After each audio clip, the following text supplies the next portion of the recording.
guys, welcome back to Zodiac Trading. So, today we're going to talk about inflation data, and in the next video, we're going to refer back to our previous video and discuss a little bit of my thoughts on the Bretton Woods III system. But today, let's just look at the inflation and let's just look at the if the Fed is going to lower interest rate.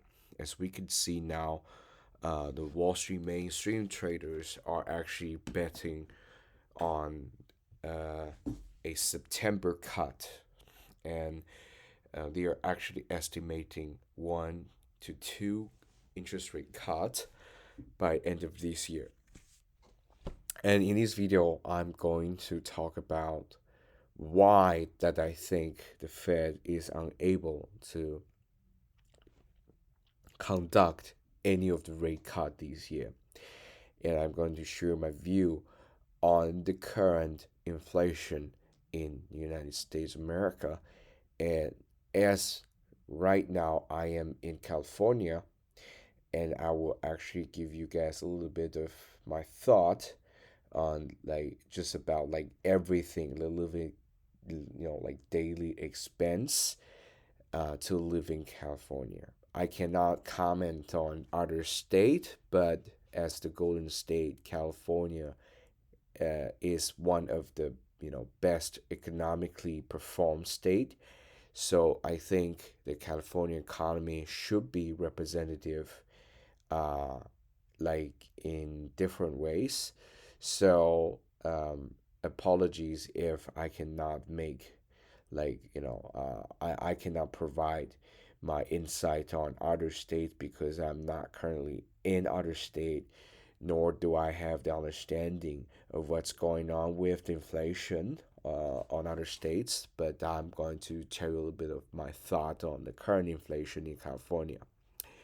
And then the last part, we're going to talk about why it is ridiculous that I think the current economy is actually shrinking and we're actually having an economic uh, sort of like a recession instead of a bull market kind of strong economy. And I think basically the Democrats just give us a lot of lies, and I think it is time to wake up from all of these lies.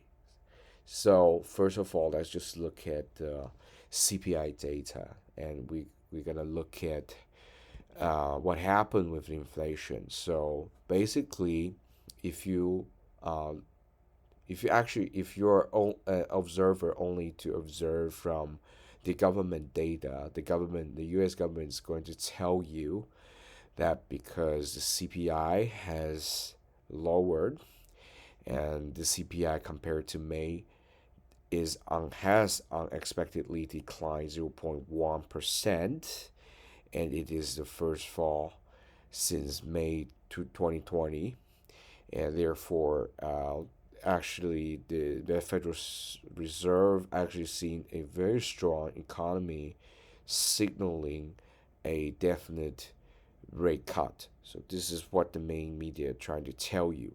So actually uh, that they will tell you because the inflation growth has slowed to like core inflation is lower to 3.3%, fresh low since April 2021, and blah blah blah. They're going to tell you all this, but of course they are not going to comment on the current. For example, if you go to the fast food, they are not going to comment on the food price. They are not going to comment on just about everything, the food that you eat, the drinks, the beverages, and all the crazy tips from the restaurants.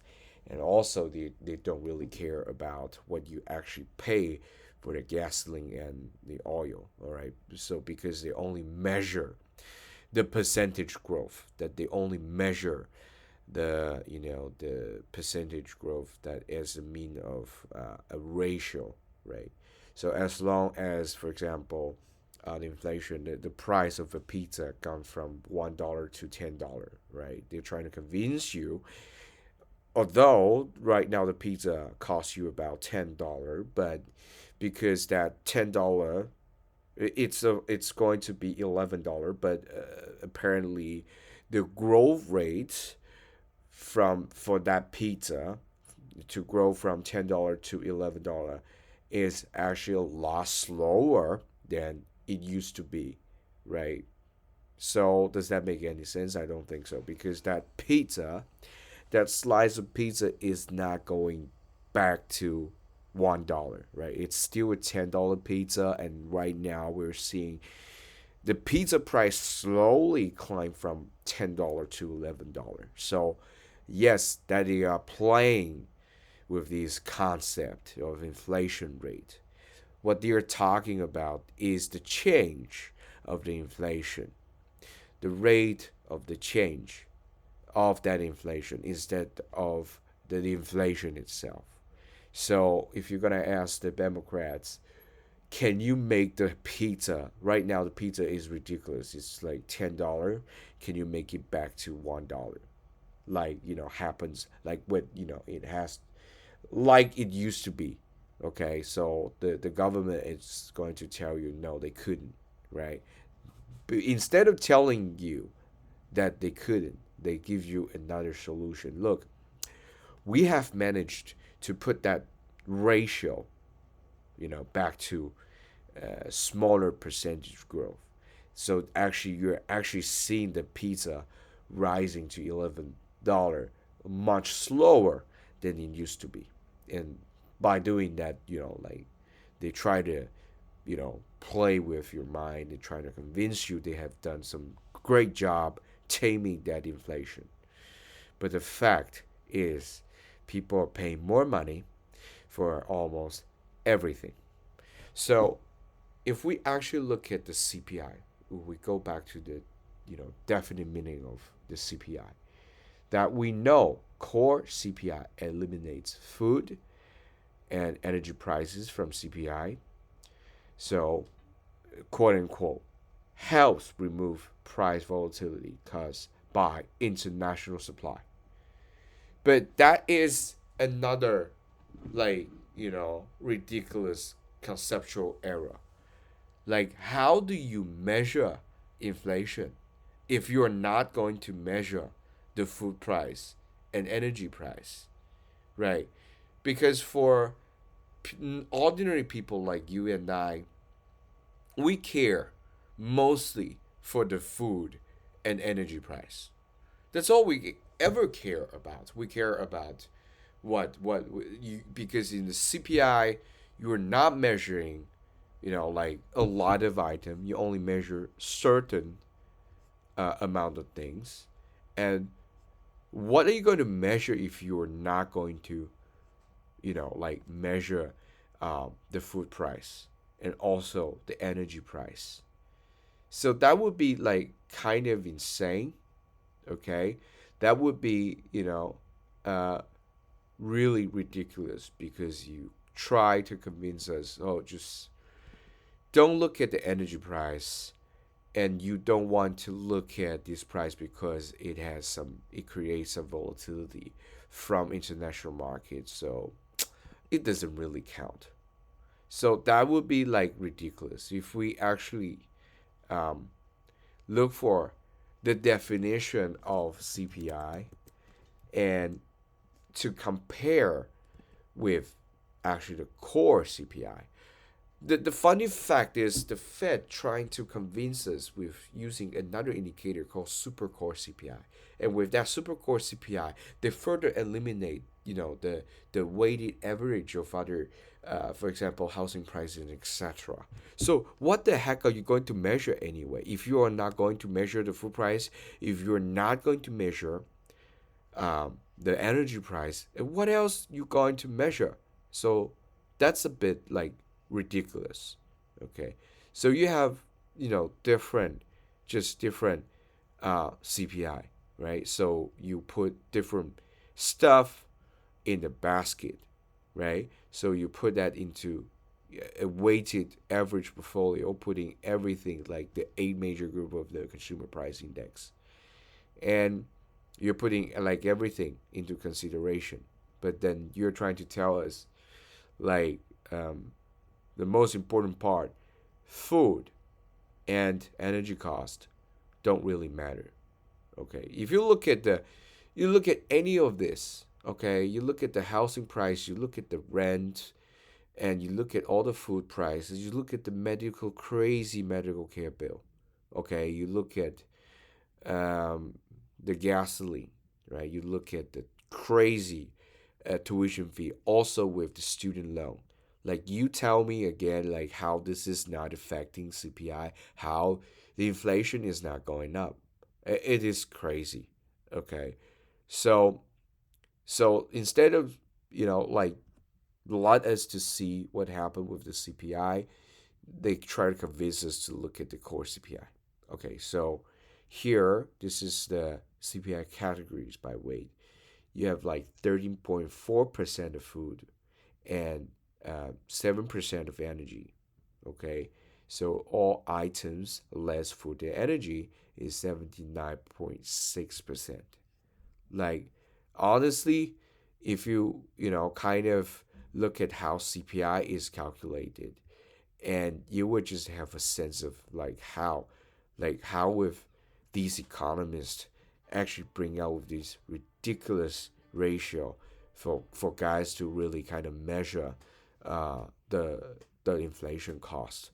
So that's one thing about the raw measurement of core CPI instead of measuring what matters the most, because people really care about food price, people care about education cost, people care about like medical bill and etc. So they let you look at all these numbers and try to convince you that they have actually successfully tamed that inflation, but in fact right now you're seeing the reality that it's happening in across the state is that unemployment rate has skyrocketed. Okay, so if you look at the chart right now, this is the 1 year chart. You start seeing the unemployment rate of the United States has risen to 4.1%, and that is a horrible trend to look at because in 2020 you see this unemployment rate go down, but the U.S. government trying to print, they are giving out free helicopter money to almost everyone, so everyone's got like direct financial assistance in their bank account. So what happened is essentially the government is printing money and giving to the people. So that's why you see the saving rate go up. People have more saving. Stock market kind of plummet in the first place, but then managed to climb back up. But then now you're seeing back then you're seeing like the unemployment rate being controlled, but now you're seeing this unemployment rate has a very dangerous tendency of going up to 4.1%. So why is that? Like you are telling us that you have managed to tame that inflation, but then there is unemployment rate going up, right? So you actually people have less saving, and people rely more on the credit cards because everything is like becoming more expensive. You go to the restaurants, you look at the fast food chain, McDonald's. We actually last time I looked at the price during that 2020, a French fries probably cost you around 1.3 to $4, but now a French fries could cost you around like $3. So that's like imminent like growth. It's like crazy inflation when you look at the food. But we are talking about McDonald's, right? We're talking about a global fast food chain that's has every resources and power to actually manage the food price and the cost. So they are having this problem. The French fries has tripled. The price of French fries is actually tripled. Not to mention other food. So actually, people are relying more on the credit cards, And also with the Fed, because the Fed trying to tame back the inflation, that's why you're seeing the Fed rate has gone up. That's why you pay more with your mortgages. You pay around like 7% for the mortgage rate. You're actually paying a lot more for your student loan. You're actually paying more for your medical bill, and you're actually paying more for your credit card debt. So that's and also because the rise of the interest rate, you're actually paying a lot more for insurance. So that would be another big problem because to live in the states, um, if you want to own a house, it's important not to rely on Medi Medicaid, right? You don't want to rely on that kind of insurance policy. As a middle class family, you need to have medical insurance coverage, right? So a lot of people, right now paying a lot more for the auto insurance, paying a lot more for the daily insurance, and these people like pay out monthly bill more and more. So that's why they have less income. They have less cash on their hands. So that's a problem on now right now. Why people are actually losing jobs? They couldn't find better jobs. You're seeing constant laid off from tech companies, and it is so difficult to find long-term good job offer now. If you look at the job market, most of the most of the offer just kind of like typical, or Amazon delivery job, or this kind of contractor kind of job. And actually a lot of companies, their profit estimation has been shrinking. So what they're trying to do is they're trying to break some very important job position uh, as several basic job positions in order to save money, because instead of hiring a qualified manager to do sort of job, they would rather break it as maybe two positions with normal kind of cheap paying job. That's how human resources in the United States right now trying to how they trying to control the cost of the company. But the companies, the corporations have gone from, preventive kind of layoff to a point where they just constantly having to lay off more people. And the problem is that maybe you got laid off and then you got shorter term of the contract, and then you'll be able to find jobs like in the job market, but the problem is you are probably going to get less money from your next offer. And if you look at finance job, and also these programming job, they actually provide a lot less bonus this year.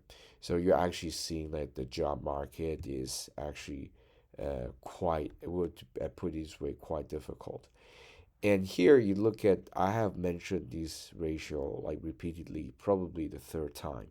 The delinquency rate on credit card loans and all commercial banks is actually skyrocketed. Now you're actually seeing what we are talking about. Like 2020, in the year of 2020, the first quarter, okay, in the worst situation is that you have like 2.66 of delinquency rate.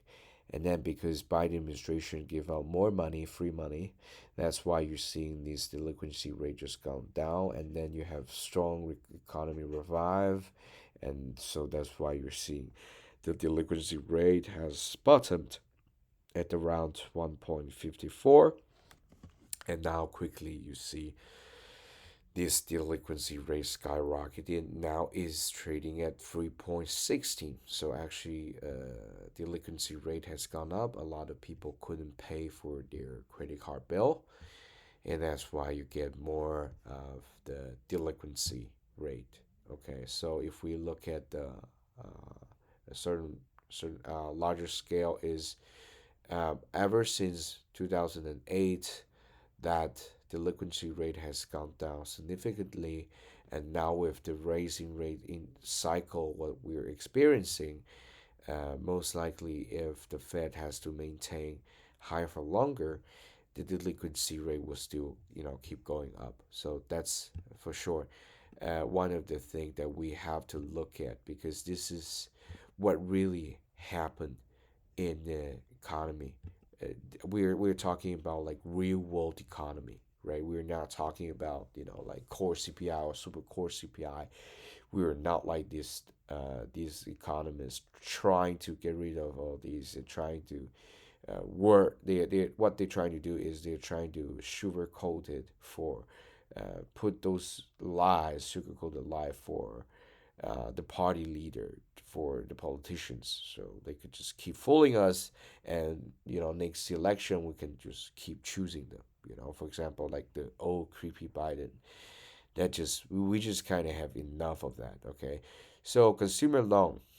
We look at very also a very important ratio. If you look at this, like actually people are paying a lot more for their consumer loans, and we're talking about like another huge spike on how people are actually relying on credit cards and revolving plans. As you can see, uh, after the 2020, because the cheap money, um, the rate has gone down a bit, and then it just quickly accumulate and go up. Right? So as you can see, this is not a good sign, and the slope of the credit card accumulation is huge. So you're actually seeing a lot of people accumulating. The entire economy system is accumulating these leverages. Okay, so I've talked to some people like they're just optimistic of the economy right now, but it turns out that they're worried about inflation, even though they can may seem optimistic, but still, they they're paying a lot of money to own a house, and they would rather keep their money as stocks or as house instead of saving in the bank account. So they would rather not to hold cash. So that's the problem right now. So a lot of people are frightened of not of missing the entire trend, because of course you're seeing S&P reaching 5,600, and now um, people are expecting that interest rate will have a further cut, because some people say, some Mr. Powell has said, he said, well, you don't have to wait for that inflation to to get below 2% to have another rate cut. But the thing is, right, you just try to convince us that because it is such a good sign that the job market is becoming worse. That means let more people are losing job, but that's certainly a good thing. That's a good thing. So that's why we should lower interest rate. And there's some other people think, oh, it's because if you don't have this rate cut very soon, the economy will have a hard landing. Kind of trying to threaten the entire, uh, trying to bend the will of Federal Reserve to try to go back to the QE, the zero interest rate environment. But that's going to be really difficult, because right now, if you look at the neutral rate has gone up a bit, quite a bit. We're talking about 3 to 4% of neutral rate. So that's why it's difficult for the economy to go back to the QE phase. So here in this video, we talked about how I definitely oppose the idea of Democratic Party that that they think the inflation has been controlled successfully, according to several charts and indices that I just have shared today. That's why I don't really buy. I'm not buying any of this crap. Right? If you look at the job market right now, we are having this recession because jobless rate has gone up. You see all amount of debt go up, and then you see companies conducting more and more a preventive layoff, and their revenue has shrink. That you the only thing that you see is the growth of the stock market, that you're seeing. Like people make money um, on the book, right? it shows you a number that tells you that you're actually making money. But the point is, in order to get that money, you have to sell house. In order to get that money, you have to sell your stocks. So, and now everyone is so greedy. People are reluctant to sell. Okay, but one, eventually they will be running out of cash because inflation has gone up. They will one day run out of saving. Their credit card will maxed out and they won't have enough cash. So by then, if they don't have cash, they will um, sell their stocks and their house. And after they sell all these house and stocks, only then they will get the cash. And by the time when they sell these houses and stocks, everyone will be selling them all together. And we're talking about a major market correction.